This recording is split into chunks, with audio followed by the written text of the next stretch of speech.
Hi friends, welcome back to my channel. If we have not met yet, my name's Emma and I am a Seattle and fashion lifestyle creator, and I am so excited today to share with you my story on how I was able to turn my creative passions into my full-time career. It's kind of a long story, so hopefully you are gearing up, have your popcorn ready, because again, it's a long story. So let's just start from the very beginning.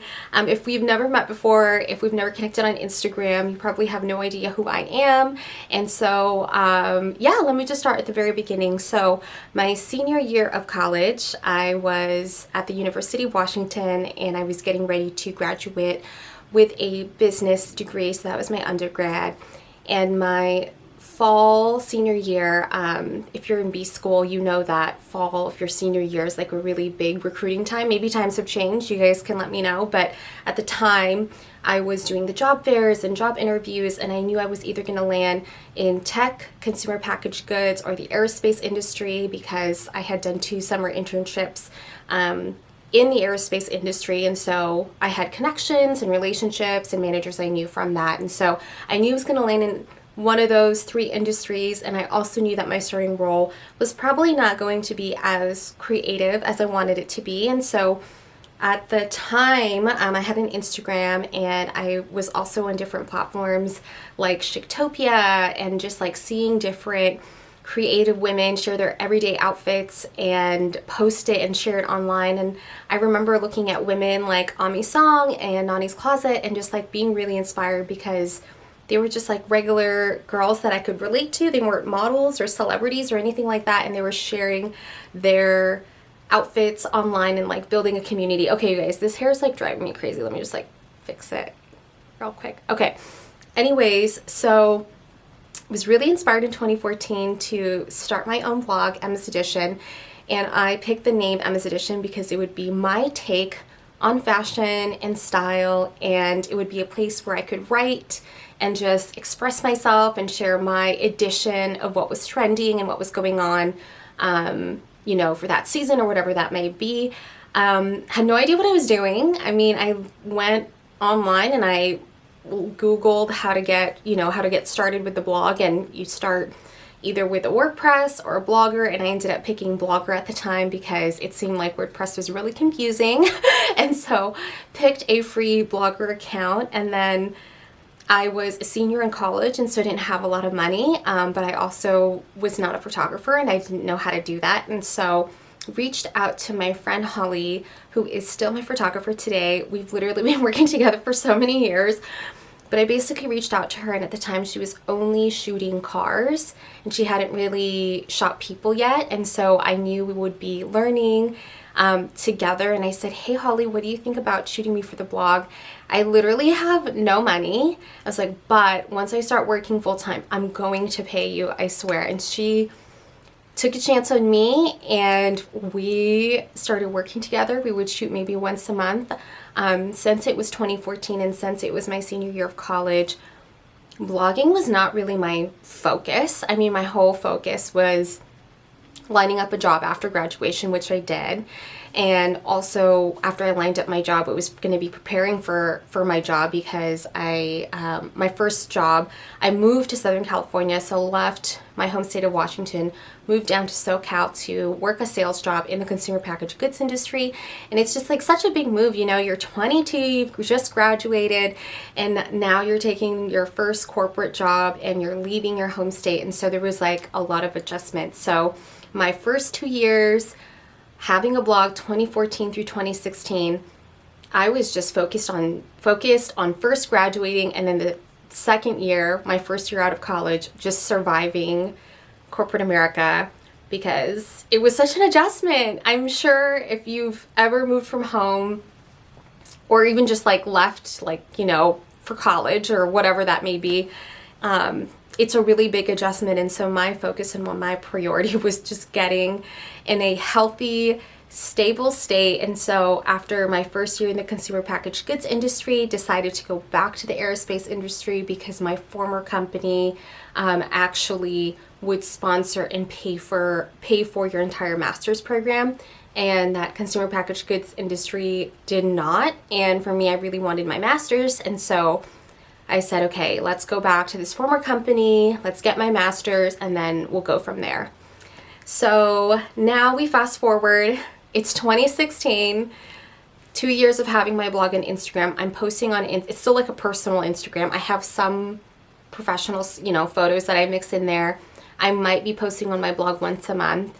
I have no consistency, still don't know what I'm doing, but in 2016, I'm in a more stable place in my career, and I moved back to Seattle and moved in with friends from college and just feeling really good. And I decided to start learning everything I can about blogging and Instagram, and I just wanted to take it more seriously. And so one of the first things I did was start to connect with the local Seattle blogging community, which I didn't even know existed. And so when I started going to events and seeing that other bloggers were making money off their blogs and creating email newsletters and working with brands, I was like blown away, and I had no idea that it was possible to do that with a blog or an Instagram. And so really learned from my community. The second thing I did was I just started listening to podcasts, which was really helpful. I've actually learned a few from my Seattle blogging friends, and as I listened to podcasts, I realized that there is so much power still in having your own platform. And so I really focused in on my blog, which I think is kind of unique in every creator has a different way that they build their influence in their platforms. But for me, I decided that I didn't want to just grow my Instagram and build my community there. I also wanted to have a platform that I could own and that would be mine. And it was still in line with my communication strengths. I love writing. I'm still writing on my blog 1 to 2 times a week and posting new content. And so that was a really big thing. I decided that I was like, okay, my goal is to yes, I want to figure out how to build my Instagram, but I also want to make sure that I have a platform that's my own. So I'm really glad that I did that, looking back. But we're still in 2016, still at 2,000 followers on Instagram, barely driving 500 page views. But as I made that decision in 2016, it was something crazy happened to me, which I felt was probably the biggest opportunity of my creative career, at that time at least. And that was that American Eagle Outfitters reached out to me and asked me to be a style ambassador in 2016 for back to school, and that opportunity ended up being a full year long. So for 4 seasons, AEO would send me clothes, and then I would just photograph it, tag them, use hashtag AEO Style Ambassador, and I was so excited, you guys. I just couldn't believe that a major brand that I grew up with, seeing American Eagle Outfitters in middle school, especially in high school, wanted to work with a creator who looked like me. And it was just a really pivotal growth moment for me, where I felt I was gosh, I really didn't grow up with a lot of, representation. I couldn't tell you 5 Filipino women, as in elementary school or in middle school. In high school, started getting better. There's a little bit more representation on the screen. But anyway, so for me, I was wow, brands want to work with creators like me. And then that to me was a really big pivotal kind of mindset and just shift in my career, because I realized that I could be the representation that I didn't have growing up, but I could do it in a non-traditional way.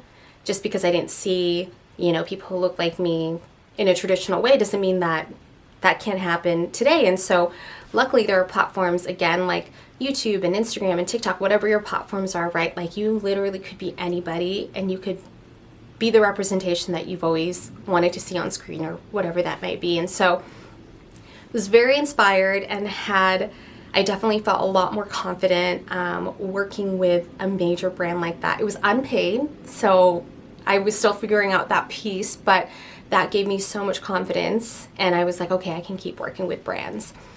So now it's 2017.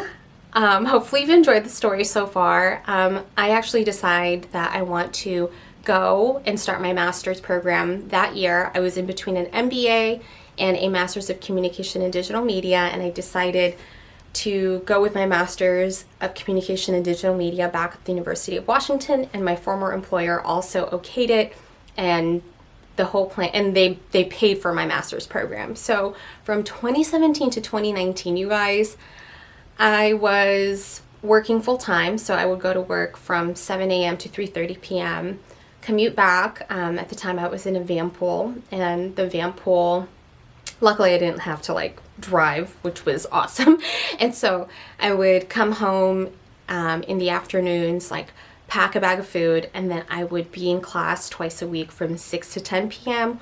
or class once a week from 6 to 10, and then I would have like a Saturday class. And I did that for 2 years. And so for 6 out of 9 quarters, I was working full time in graduate school full time. And I thought I was going to cut back on the blog and my Instagram, but I didn't. Instead, I ended up ramping up and starting to do more with my blog and my Instagram, because I was in a digital media program, so I was learning content strategy, copywriting, the basics of UX, and I was able to take everything I learned and apply that straight into Emma's Edition. I actually think my content, my brand identity, my relationship with my audience directly improved from my master's program. And so that wasn't the intention. Originally, I wanted my master's so I could climb up that corporate ladder, and my former company kept saying that I needed a master's to break into the management level. And so I said, fine, I'll get my master's, I'll do this. I always wanted to do it anyways, but yeah, I loved my master's program, you guys. I could do a whole separate video about how my master's program helped me directly become a better content creator. And so yeah, and during my master's program, so now 2018, actually after my first quarter, I decided that I want to become a full-time creator. After the end of all this, I actually don't want to climb the corporate ladder, is what I learned. But I had to stay with my former company 2 years after I graduated, or else I would pay my master's program back. So my original goal was to actually take Emma's Edition full-time in 2021, because I graduated in 2019. But my timeline completely shifted after the pandemic broke in 2020, and I was laid off at the end of last year. So yeah, it's kind of a crazy turn of events. I mean, in 2019, I had graduated, I was on top of the world, I had gotten engaged, we started wedding planning, and then 2020, pandemic breaks out, and my former company was already having issues with a specific product, and then global air travel stops, like drops by 95%, directly affects the airplane manufacturing industry, and I'm in the supply chain world, and then the layoffs start to happen. And after 6 years in the aerospace industry, I was in shock. I was given the 60-day layoff notice, and I can do a full episode on figuring out whether or not it's the right time to take your side hustle full-time, especially if you face a layoff. That was like, summer of 2020 was probably like the hardest summer for me, because I had to get super clear about what I wanted in my career and decide for myself that I was ready to take Emma's Edition full-time.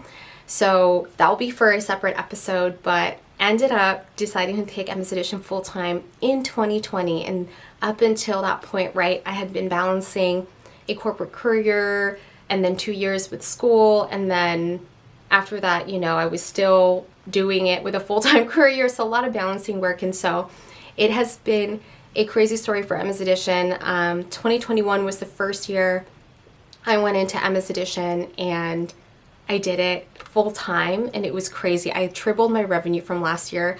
Also, a future episode on making money with brand partnerships as a creator. I can do a whole breakdown on that, but that was, yeah, it's been such a crazy year.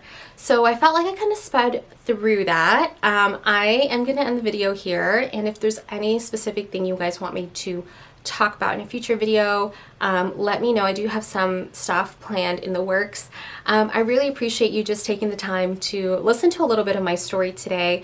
I know many of you who are interested in becoming influencers or creators might be balancing it, you know, your side hustles and your Instagrams and your TikToks with a full-time job, and I just 100% can empathize, because I was there for many years and I just get it. And so I'm excited to connect with you guys, share more tips. And again, thank you guys so much for listening to my story today. So if we haven't connected yet, Let's connect on Instagram at Emma's Edition, also on TikTok at Emma's Edition, and then make sure you tune into the Content Creatives podcast twice a week, Tuesdays and Thursdays. We drop new episodes. And yeah, I can't wait to chat with you guys soon.